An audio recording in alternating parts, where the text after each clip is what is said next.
शुभ प्रभात प्यारे बच्चों, कैसे हैं आप सभी। आशा करती हूँ आप सभी अपने परिवार के साथ स्वस्थ हैं, सुरक्षित हैं और साथ में खुश होकर अपनी पढ़ाई कर रहे हैं।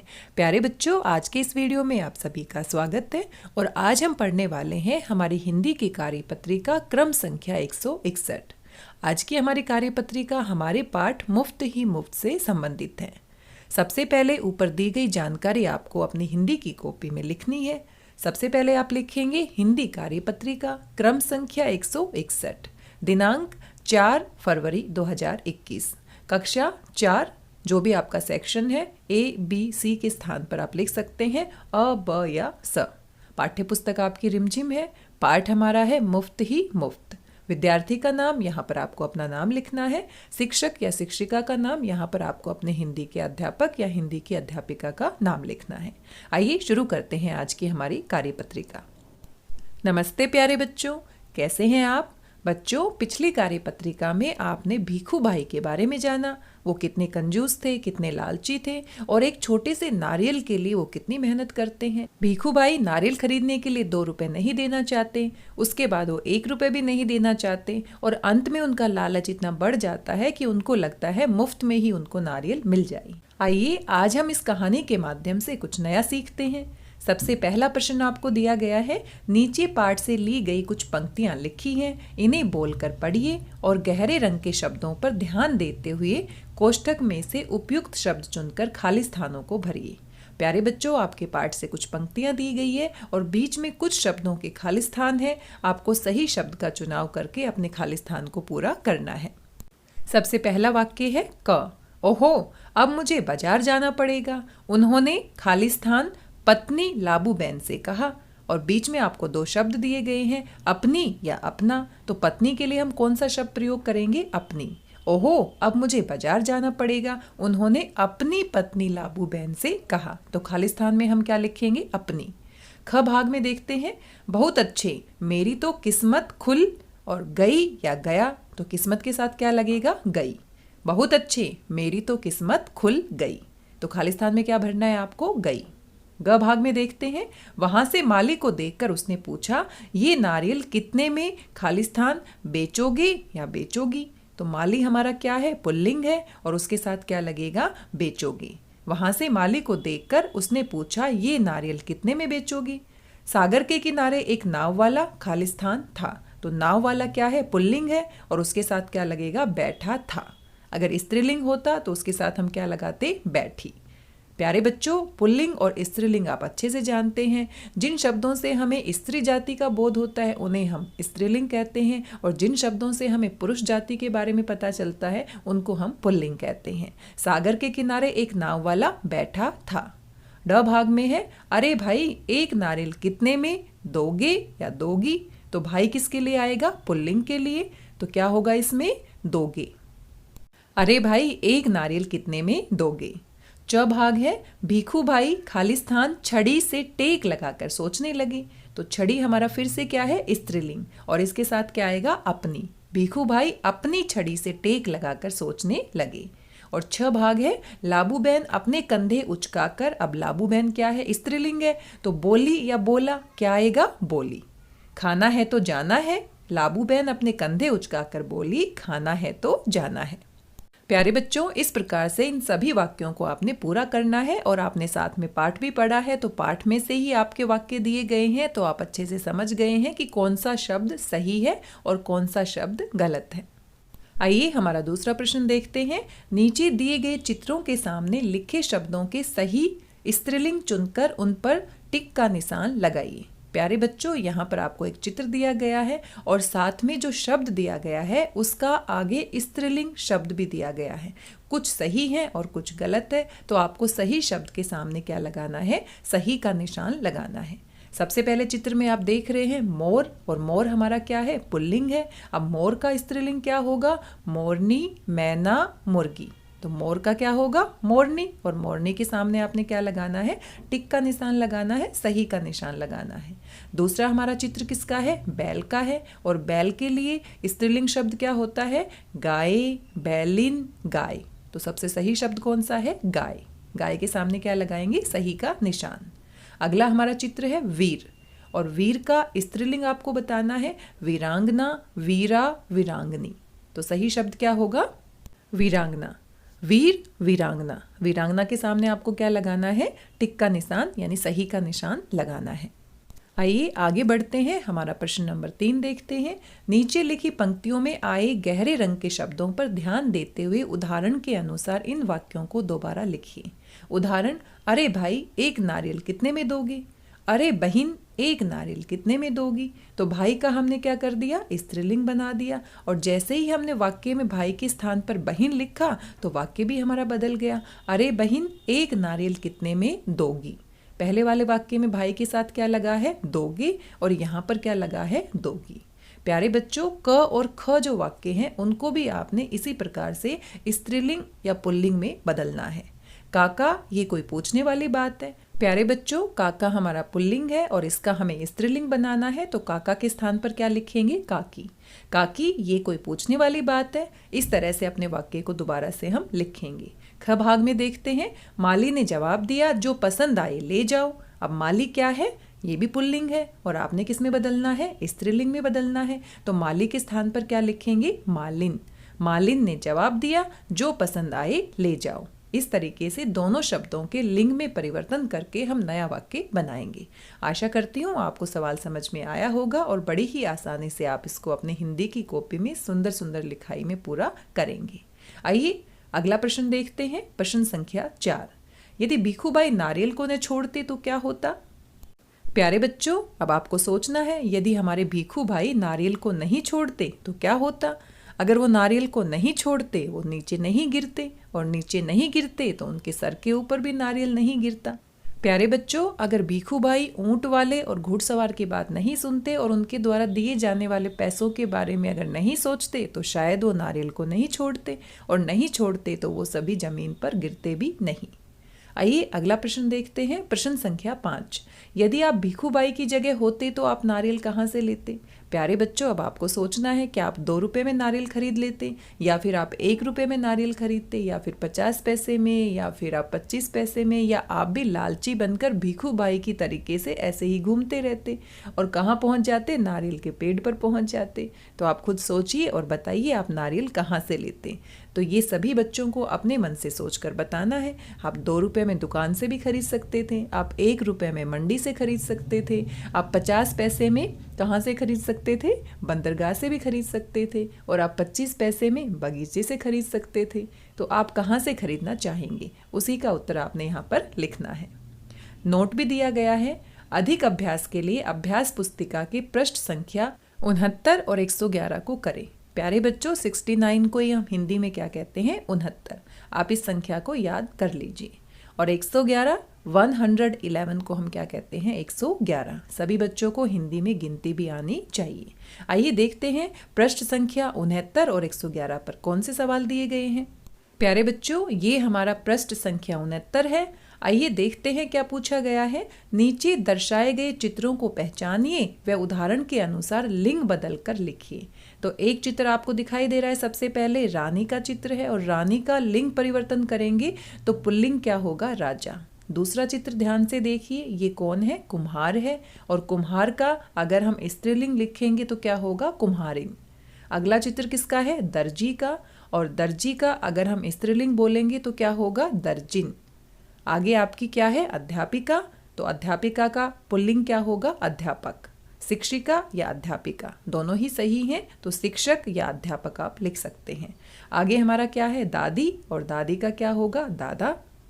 अगले चित्र में आप देख पा रहे हैं एक व्यक्ति पौधे लगा रहा है, और पौधे लगाने वाले को हम क्या कहते हैं? माली, और माली का स्त्रीलिंग क्या होगा? मालिन। आगे एक व्यक्ति मछली पकड़ रहा है, जो मछली पकड़ता है उसको हम क्या कहते हैं? मछुआरा, और इसका स्त्रीलिंग क्या होगा? मछुआरिन। मछुआरा, मछुआरिन। प्यारे बच्चों, इस पृष्ठ संख्या को आपने अपनी हिंदी कार्य पुस्तिका यानी हिंदी वर्कबुक में पूरा करना है। आइए आगे देखते हैं हमारा पृष्ठ संख्या 111। नीचे लिखे शब्दों के सही स्त्रीलिंग रूप पर सही का निशान लगाइए। प्यारे बच्चों, यहाँ पर आपको चित्र देख रहे हैं और चित्र के सामने कुछ शब्द भी दिए गए हैं, तो आपने सही स्त्रीलिंग शब्द की पहचान करके उसके सामने सही का निशान लगाना है। सबसे पहला आपको चित्र दिखाई दे रहा है, किसका चित्र है? बाघ का। और बाघ के लिए आपके पास 3 और शब्द दिए गए हैं जो कि इनके स्त्रीलिंग शब्द हैं, बाघनी, बाघिन, बाघी। तो सही शब्द कौन सा होगा? बाघिन। दूसरा जो शब्द है उसके आगे आपने सही का निशान लगाना है। दूसरे चित्र में आप देख पा रहे हैं गायक, जो गाना गाता है उसको हिंदी में हम क्या कहते हैं? गायक। और गायक का स्त्रीलिंग शब्द क्या होगा? गायिका, गायकी, गायकिन। तो सही शब्द कौन सा है? गायिका। पहले शब्द के सामने आप सही का निशान लगाएंगे। अगला हमारा चित्र किसका है? हाथी का। और हाथी का स्त्रीलिंग शब्द क्या होगा? हाथिन, हथिनी, हथिनी।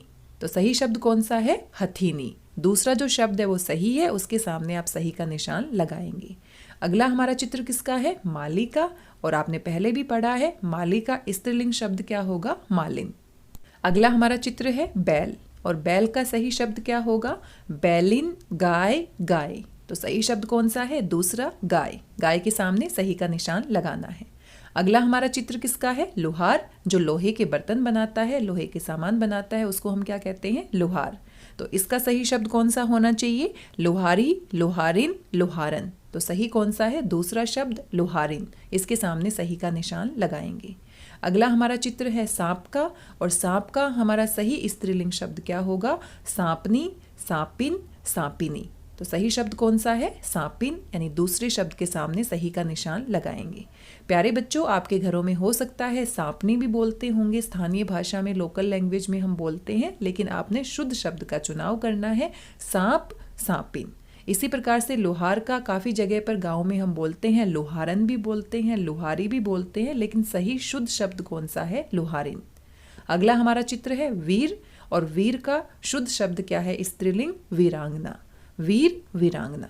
तो जो सही शब्द हैं उनके सामने आपको सही का निशान लगाना है और इस पृष्ठ संख्या को आपने अपनी हिंदी की वर्कबुक में पूरा करना है। प्यारे बच्चों, आज की हमारी कार्यपत्रिका में कुल 5 प्रश्न हैं और साथ में 2 पृष्ठ यानी कि 69 और 111 आपने पूरे करने हैं। प्यारे बच्चों, साथ ही आपके माता पिता के लिए सुझाव दिए गए हैं। बच्चों को बताएं कि विश्व कैंसर दिवस एक वैश्विक कार्यक्रम है। प्यारे बच्चों, आज 4 फरवरी है और 4 फरवरी को पूरे विश्व भर में कैंसर दिवस मनाया जाता है। ये प्रतिवर्ष 4 फरवरी को मनाया जाता है। इसका उद्देश्य दुनिया के लोगों को कैंसर के खिलाफ लड़ाई लड़ने के लिए एकजुट करना, उन्हें कैंसर के बारे में जागरूक करना व उसकी रोकथाम के लिए प्रेरित करना है। साल 2019 से 2021 तक 3 साल के लिए हमारा नारा रखा गया है, मैं हूँ और मैं रहूँगा। इसका अर्थ है कि यदि इंसान चाहे तो इस बीमारी से लड़ भी सकता है और जीत भी सकता है, क्योंकि मन के हारे हार है और मन के जीते जीत। कैंसर बीमारी के बारे में प्यारे बच्चों आप सभी ने सुना होगा। आजकल ये बीमारी बहुत बढ़ती जा रही है, छोटे छोटे बच्चों में भी ये बीमारी होती जा रही है और इस बीमारी के अनेक कारण हो सकते हैं। इसके बारे में आपको जानकारी होनी चाहिए और इसका नारा भी इसीलिए रखा गया है कि जो रोगी है, मरीज है, अगर उसको कैंसर है, वो मन में हार मान लेता है तो उस लड़ाई से जीत पाना मुश्किल हो जाता है। लेकिन वो मन में ठान लेता है कि मुझे बीमारी है, कोई बात नहीं, लेकिन मैं इस बीमारी से बिल्कुल जीत सकता हूँ और अपने मन में हमेशा हिम्मत बनाए अगर रखता है तो वो जरूर इस बीमारी से जीत सकता है। आइए कैंसर के बारे में और महत्वपूर्ण जानकारी जानते हैं। विश्व कैंसर दिवस यानी वर्ल्ड कैंसर डे प्रत्येक वर्ष 4 फरवरी को मनाया जाता है। आधुनिक विश्व में कैंसर एक ऐसी बीमारी है जिससे सबसे ज़्यादा लोगों की मृत्यु होती है। विश्व में इस बीमारी की चपेट में सबसे अधिक मरीज हैं। तमाम प्रयासों के बावजूद कैंसर के मरीजों की संख्या में कोई कमी नहीं आ रही है, यानी कि दिन ब दिन कैंसर के मरीज बढ़ते हुए जा रहे हैं। इसी कारण विश्व स्वास्थ्य संगठन यानी WHO ने हर साल 4 फरवरी को विश्व कैंसर दिवस की तरह मनाने का निर्णय लिया, ताकि लोगों को इस भयानक बीमारी कैंसर से होने वाले नुकसान के बारे में बताया जा सके और लोगों को अधिक से अधिक जागरूक किया जा सके। ऐसा माना जा रहा है कि 2030 तक कैंसर के मरीजों की संख्या 1 करोड़ से भी अधिक हो सकती है। एक अनुमान के मुताबिक 2005 में 7.6 लाख लोग कैंसर से मौत के आगोश में समा गए थे।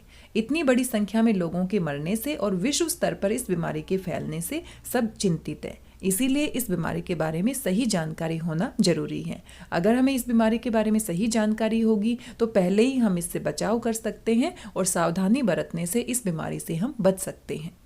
प्यारे बच्चों, इस बीमारी से बचने के लिए हम अनेक प्रकार की सावधानियां बरत सकते हैं। कैंसर से बचने के लिए तंबाकू उत्पादों का सेवन बिल्कुल न करें। कैंसर का खतरा बढ़ाने वाले संक्रामकों से बचकर रहें, चोट आदि होने पर उसका सही उपचार करें और अपनी दिनचर्या को स्वस्थ बनाएं।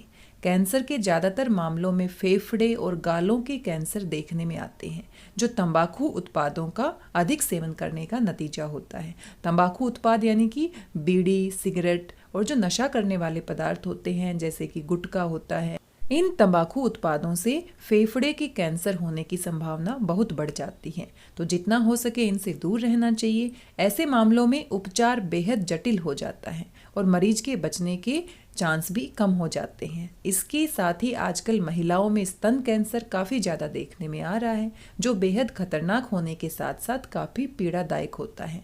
यदि सही समय पर अगर इनके लक्षणों को पहचान कर उपचार किया जाए तो इसका इलाज बेहद सरल बन जाता है।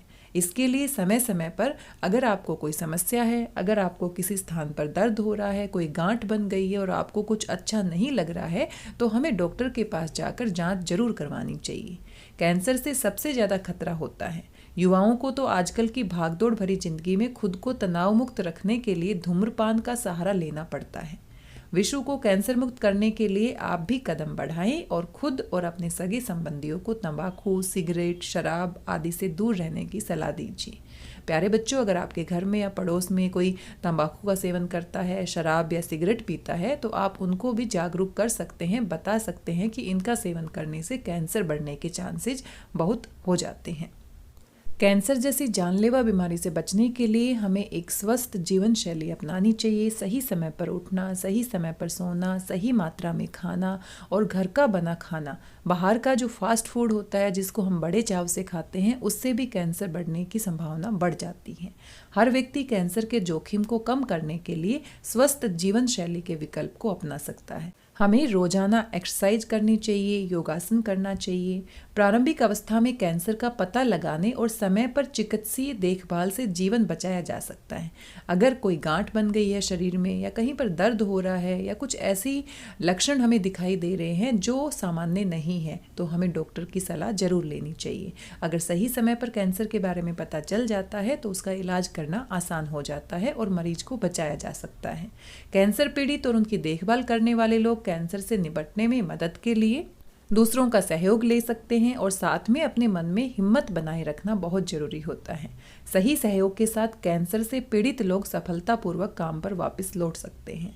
अगर सही समय पर हम अच्छे तरीके से अपने जीवन को जीते हैं, जीवन शैली को सही रखते हैं, तो इस भयानक बीमारी से हम बच सकते हैं। प्यारे बच्चों, बाहर का खाना और फास्ट फूड जो हम बड़े चाव से खाते हैं उससे हमें दूर रहने की कोशिश करनी चाहिए। और साथ में जो नॉन स्टिक पैन होते हैं, नॉन स्टिक जो बर्तन होते हैं, उनमें खाना बनाने से बचना चाहिए। हमें स्टील के बर्तनों का प्रयोग करना चाहिए खाना पकाने के लिए और साथ में घर का बना शुद्ध और स्वच्छ भोजन करना चाहिए। प्यारे बच्चों, आशा करती हूँ आपको जानकारी अच्छी लगी होगी। साथ में आपके लिए बहुत उपयोगी जानकारी है। इसके बारे में आप अपने घर पर भी बातचीत कर सकते हैं और गूगल पर सर्च करके और भी अधिक जानकारी इकट्ठा कर सकते हैं। जब तक हमें इस भयानक बीमारी के बारे में पता नहीं होगा तब तक हम इससे बचाव नहीं कर सकते। पूरे विश्व भर में इसी कारण से आज हम मना रहे हैं विश्व कैंसर दिवस, ताकि लोगों को इस बीमारी के बारे में पता लग सके और सही समय पर उनको इलाज मिल सके। प्यारे बच्चों, आज की कार्यपत्रिका में बस इतना ही। मिलते हैं एक और नई हिंदी की कार्यपत्रिका के साथ। तब तक स्वस्थ रहिए, व्यस्त रहिए, मस्त रहिए, खुश होकर पढ़ते रहिए। और हाँ, बाहर का खाना ज़्यादा नहीं खाना है। साथ में नियमित रूप से योगासन करना है, एक्सरसाइज करनी है और इस बीमारी के बारे में आप अपने घर के सदस्यों के साथ ही जानकारी साझा कर सकते हैं। धन्यवाद, बहुत बहुत धन्यवाद।